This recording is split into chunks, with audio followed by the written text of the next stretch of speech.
Charter California edition. My name is Brad Pomerance. Thank you so much for joining us. You want to stick around for this interview. We're going to be speaking with members of the Long Beach Police Department's Port Security Unit. We're going to go to the port. We're going to get in a boat. We're going to get in a helicopter. It's going to be quite informative and provide you with information that you need to know about how we are keeping our port safe throughout California. Today we begin with Chad Ellis. He is a sergeant with the Long Beach Police Department. We will be joining one of his colleagues, Steve Smock, in a boat, on a helicopter, and when we come back later on in the program. But first, Chad, thank you so much for joining us. We appreciate it. My pleasure. Before we start to talk about the work of the Port Security Unit, could you give me a sense of how important the Long Beach Port, the LA Port, the Twin Ports are to this region? The Port of Long Beach, Los Angeles is a vital economic engine, not only on a local and regional level, but on a national level as well. And we take our job of securing the port and the homeland security aspects of the port very seriously. You know, I was reading, Sergeant, recently that the ports, the Twin Ports, provide almost 650,000 jobs from Ventura County to San Diego. That is a huge economic engine for this region. And part of the reason why I understand Long Beach is doing its darndest to make sure that these ports are safe, because a disruption in port traffic would be devastating to this community. Absolutely. Business continuity is always one of the things that's first and foremost in our minds as we police the port, making sure that economic engine in the port has a safe and secure environment in which to flourish. Now, I understand that in Los Angeles, they have a separate port police department for the Los Angeles port. It is different in Long Beach. Explain the policing structure here. Yes, sir. We are a unit of the Long Beach Police Department, and we are dedicated to the Port of Long Beach. We work down there 24/7. And provide police service specifically for the port and the other waterways of the city of Long Beach on a 24-hour, 7-day-a-week basis. So give me a sense of what you and your colleagues are doing to keep the Port of Long Beach safe. There are so many moving parts, and we're going to be going to the port, so you'll see some of those moving parts. But this is not a small test. This is not your traditional, Bellflower Avenue where you're just driving up and down the street. Correct. On a daily basis, we try to maintain situational awareness of both activity from a law enforcement perspective in the port as well as the region. We have officers that are patrolling the port on boats as well as on the land in black and white vehicles, and also on quads around the rail areas. What's a quad? A four-wheel motorcycle. Got it. We use those in and around the railroad tracks. There's over 100 miles of port track laid down throughout the port complex on our side, and the officers use the quads to access a lot of the smaller, tighter areas in and around the railroads that you couldn't otherwise access with a vehicle. Sir, you've heard, we've heard that in the wake of 9/11, we really wanted to focus tremendously on keeping every access point safe. Of course, 9/11 was focused on the air, the skies, but there have been so many rumors about attempts to attack America through the ports. Whether they're legitimate, I don't know. I know you can't say much. But give us a sense of how 9/11 has changed the work that you and your colleagues at ports throughout America. Give us a sense of those changes. Well, one of the things that we hear our Chief McDonald, of the Long Beach Police Department, reminds us on an ongoing basis is we need to be right 100% of the time when it comes to terrorism. They only need to get it right once. So that's a tall order, and we have some highly trained, very experienced officers that are working in the port. I'm very proud of the officers that I work with and get to supervise on a daily basis. And we take that job of securing the port very seriously. What's different about your unit, for the Long Beach Police Department on the streets, they're generally just dealing with themselves, their own unit. I mean, maybe the FBI may get called in for something, but at the port, I mean, I presume you're working with federal officials on a daily basis. Yes, we work with law enforcement agencies on local, state, and federal level throughout the port. some of our partners, and it is a partnership in the port. Right. We really do work together with all the different agencies. Los Angeles Port Police that you mentioned, right. The LA Sheriff's Department, Los Angeles Police Department. The U.S. Coast Guard has a very strong role in the ports. One would presume. We work with them very closely on a daily basis. Well, how does that work then? I mean, are you policing the cargoes and the Coast Guard's policing the water? I'm trying to get a sense of... All the different agencies down there have their own roles. For policing of the on-terminal, the cargoes, doing the inspections, that falls under the role of the Customs and Border Protection. See, yep. They have officers out on the terminals every day. You'll see them around. They wear blue suits. Mm-hmm. They're charged with making sure that cargo that comes and goes from the ports is safe to enter the U.S., and they do an excellent job. I want to talk about the cargo, if I may, because we know that the Port of Los Angeles had a banner year last year, 2.11 million containers. A close second was Long Beach. Yes, sir. And Long Beach took in 1.69 million containers. That's a lot of containers. That's a lot of cargo to make sure is safe. How do you do that? Through the use of a lot of different tools. It boils down to personnel, training, technology. Tell me about technology, because I have to think technology is a significant driver in the 21st century. It plays a very important role down there through the use of detection equipment and cameras. There's a lot of infrastructure that's been put in place since September 11th. And without going into all the details, right, I know you can't say much. Citizens should be very proud of the work that's going on in the port as far as from a security aspect and from the coordination and the partnerships that are working together down there on a federal, state, local level. What I'm wondering too is, again, if you're on the streets of Long Beach, you are dealing with people who live in this country. We know the laws of this country. When you're dealing with ports, you're dealing with cargo coming from all over the world, with different laws, different customs, different approaches. So how do you meet that challenge?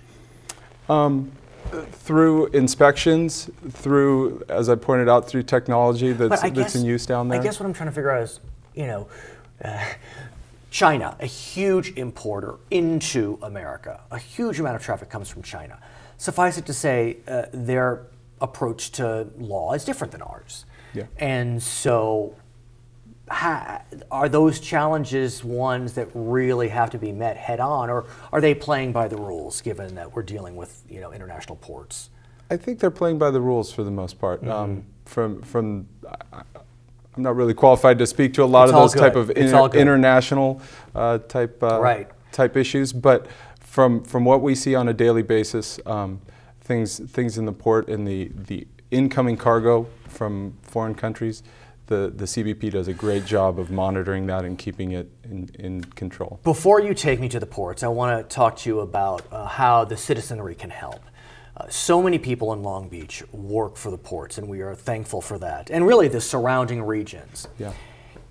What can someone do if they have a sense that something's amiss?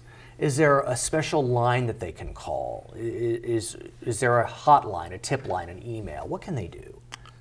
If it's in the Port of Long Beach, we like to ask people just to use the regular 911 system to call in and report those things mm-hmm. that appear to be out of place, the things that we've learned since 9/11 to kind of keep our eyes open for as citizens.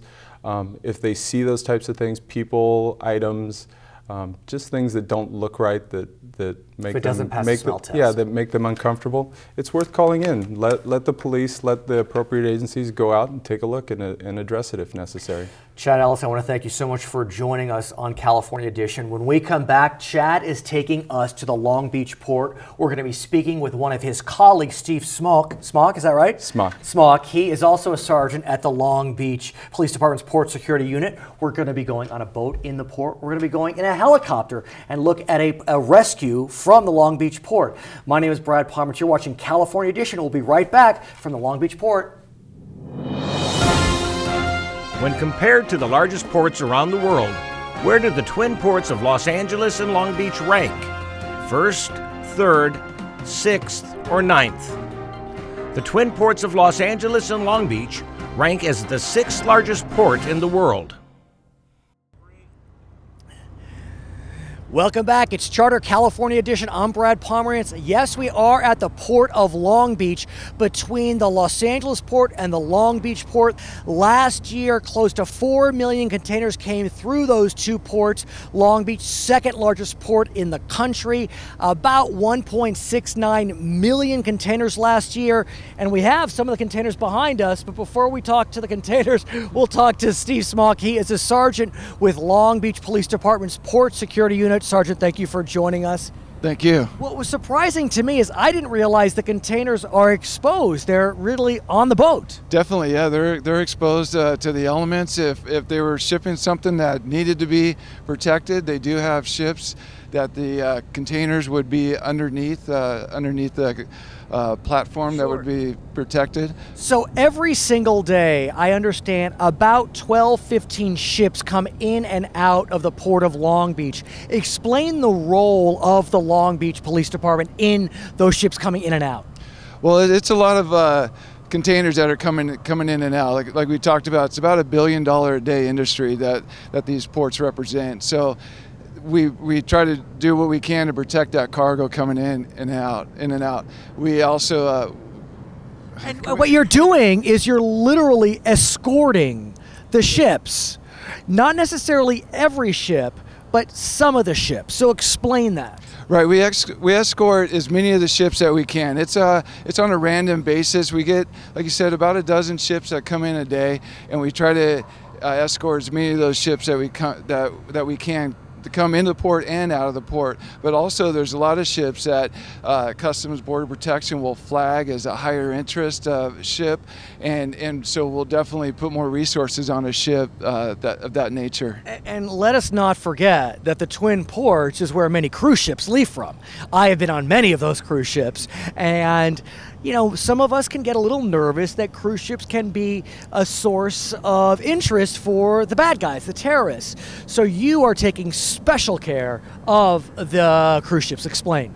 Yeah, definitely. We also will escort every cruise ship out of the harbor and also as it comes in. We also not only just escort them in and out on the water, but we'll also put officers on the bridge of the cruise ship. So as a ship is exiting the port, we'll have police officers in the bridge, and then as it leaves the port, we'll exit the ship onto the pilot boat, and then the ship will be on its way from there. And I want to be clear, you said every cargo ship, every cruise ship, virtually every cruise ship does receive an escort. So to me, that makes me feel safe. I mean, I'm glad to hear that. Yeah, I'm glad that makes you feel safe. We escort also, our port partners will help in the escort. LA Port Police will help escort, the Coast Guard will escort, the LA County Sheriffs will come and help escort. Sir, we know that in the wake of 9/11, I spoke with Mr. Ellis, Sergeant Ellis, about this in our last segment, there's been fear that ports could be a source of interest to the bad guys, to the terrorists. And since Long Beach and Los Angeles are two of the largest ports in the world, the two largest, are you taking extra precautions? Definitely. That's why the police department is here on the water in the port, is to take those precautions to prevent, try to thwart any terrorist activity. We have come across people that expressed have interest in doing harm to the port. Luckily, no terrorist attacks have come about in the port, so we have a perfect record. But in all honesty, we're here on the water for the terrorist type environment. Okay, when we come back, we're going to be with Sergeant Smock in front of the legendary, the historic Queen Mary. We'll be right back.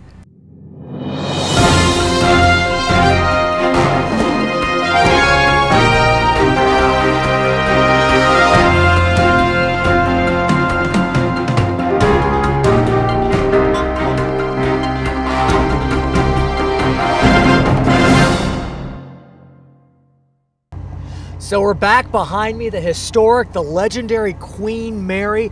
Sergeant, tell us a bit about it for those that don't know about this legendary ship. Well, the Queen Mary was brought to Long Beach in 1967. It was built as a trans-ocean liner, but then, as you know, during World War II, they used it as a troop movement. and then it's obviously its final resting place here in 1967. But no doubt it is still seen as one of the grand old ladies, and it is a recreational spot now. And we know that terrorists have been talking about hitting recreational spots. So I have to think that your duties as port security are different for the Queen Mary, a cruise ship, for example, versus escorting cargo tankers in. Definitely. The thing with the cruise ship and the Queen Mary is the passenger. There's live passengers on board, where on the cargo container ship, it's materials. So on the cruise ship and on the Queen Mary, there's passengers that, and obviously those are more important in protecting. So we use a lot of our resources to make sure that those passengers are as safe as possible. Let me ask you about this area right here. If you look behind, you see that the Queen Mary is surrounded by lots of very large rocks. I don't know what you call this exactly, but it does seem as if a boat could come up and someone could jump out and then cause some havoc. But I'm sure you're on top of that. You can make sure that won't happen. So explain why this area is safe. That's definitely right. That is one of the scenarios that we talk about quite a bit. We train for, we prepare for as best as we can. This is a break wall. Break wall, that's the word, a break wall. Yeah, and the break wall is obviously probably one of the best, is the best protection you can have to a small craft coming up alongside a ship. The Queen Mary really is not in any deep water. It's basically sitting in the mud, so it can't really be sunk. But the small craft that you're talking about, those are going to be launched from the marinas, and that's kind of where we're here now, is in the Long Beach recreational marinas. So we do spend a lot of time looking for small crafts that look out of place, and we keep on top of that, because that is one of the major threats here in the port. Now, in addition to policing the Queen Mary, the cruise ships, the cargo containers, the reality is within 24 hours of any cargo arriving, that cargo gets off the ship and gets put onto a train, a truck, and immediately goes on roads in Long Beach and beyond. Explain the role of the Long Beach Police Department in policing the cargo once they get off the ship. Yeah, that's a good point. Once it gets off the ship, it doesn't. The protection of that cargo doesn't stop there. It really continues on all the way until its final destination. And of course, Long Beach, we protect it as it's leaving the city.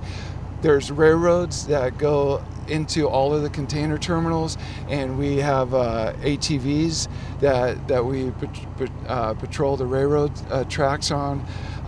We patrol obviously in our patrol cars, and we have a great working relationship with those containers companies. We use their expertise and their knowledge to help protect the containers that come in and out of their business. Okay, we're not done. When we come back, Sergeant Smock is going to take me to a helipad, a helicopter pad within the Long Beach port, and we're going to talk about how his unit not only protects the ports through vehicles, through boats, but also through helicopters. My name is Brad Pomerance. We'll be right back on Charter California Edition. Los Angeles and Long Beach ports rank first and second in terms of cargo container traffic in the nation. What port ranks third? New Orleans, New York, New Jersey, Savannah, or Seattle? The New York, New Jersey port ranks third in terms of cargo container traffic in the United States. Savannah ranks fourth.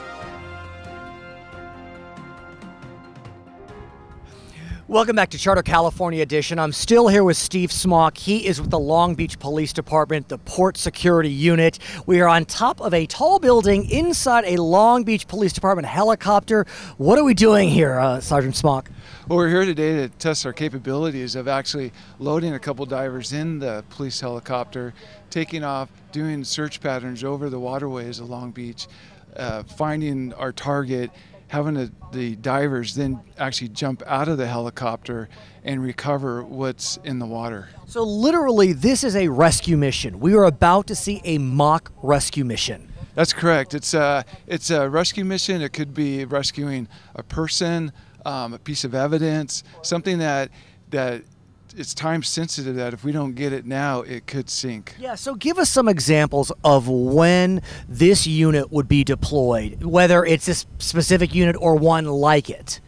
Well, we got this idea from LA County Sheriff, San Bernardino Sheriff. They use this type of scenario quite a bit with their rivers and lakes, and seeing how they do it and their capabilities, we thought that it would be good if we got up to speed on doing this type of mission, and so we want to make sure that we're ready in case this type of scenario happens. So if this happens, how many officers will jump into this helicopter and get ready to engage in the rescue of a person or evidence? What's the team? Well, we have a 10-man dive team. Unfortunately, we can't get all 10 guys in here. But literally, in a normal situation, you would have a full 10 people. Yes, the police department has 10 divers. The fire guys have divers, and we come together quite often and train and do missions together. But in the scenario that we're rehearsing today, it would be 2 of the police divers getting in the helicopter and then deploying from the helicopter. How does someone train to be a helicopter pilot that would participate in this type of event, and or the diver, him or herself? I have to think it takes special training both as a pilot and as a diver. Yeah, it really does, and we don't mix the two. At least our department doesn't mix the two now. The pilots are obviously very specialized in their training. Our divers are specialized in what they do, and we come together and use both of the training to do what we have to do. But do you need special training, I would think, as a pilot? Because if you're engaged in a rescue, I don't know, maybe I'm off base, but you need to be adept at keeping the helicopter sturdy and safe and stable. It just doesn't seem like your typical, I'm going to take off, fly somewhere and land. Yeah, we just have complete faith in our helicopter pilots. I mean, we've done this multiple times now, and they're very good at it, and we just have all the confidence in the world that they're going to bring us close to the water at a real nice slow speed, and we'll have a graceful exit out of the helicopter. And although that you're with the Long Beach Police Department, I understand that your services may be called upon by other agencies. It could be in Orange County, LA County, it could be anywhere. It really could. We have a lot of equipment comes from the federal grant system. So really anywhere in the nation we could take our equipment and deploy wherever we're needed. And it's when I first realized I was going to be speaking with you, I thought to myself, wouldn't the Coast Guard be involved in this? But then you reminded me that most often, because you're closest, you're the first responder. Explain that. Well, we are the first responder here in the Port of Long Beach, in the city of Long Beach. Of course, we have a lot of support from the Coast Guard, but we are on the water. When a call goes out over the marine broadcast radio, we have our boats are deployed, our divers are on the boats, and we're usually the first ones on scene. Okay, so we're about to see 2 pilots, 2 divers engage in a mock rescue. I want to thank you so much for joining us and for explaining to us how this is done, why this is done, and we could really get a clear sight of a rescue in action. We've been speaking with Steve Smock. He is with the Long Beach Police Department. When we come back, you're going to see an actual mock rescue in action. I'm Brad Pomerance. We'll be right back.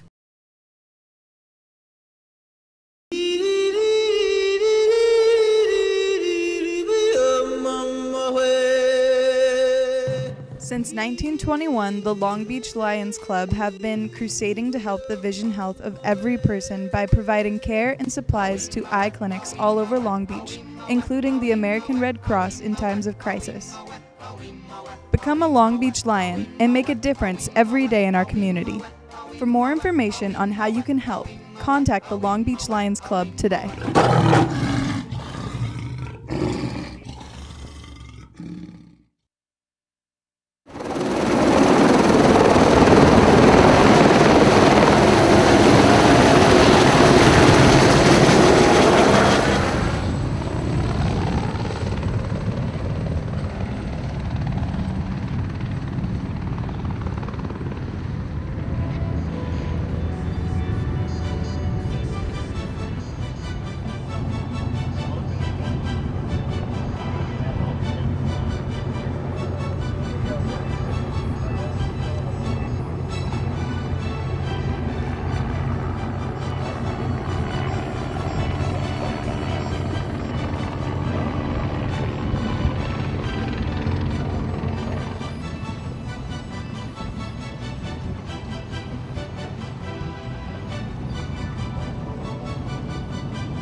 Okay, I am going to send the divers in.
My name is Brad Pomerance. Thank you so much for watching Charter California Edition.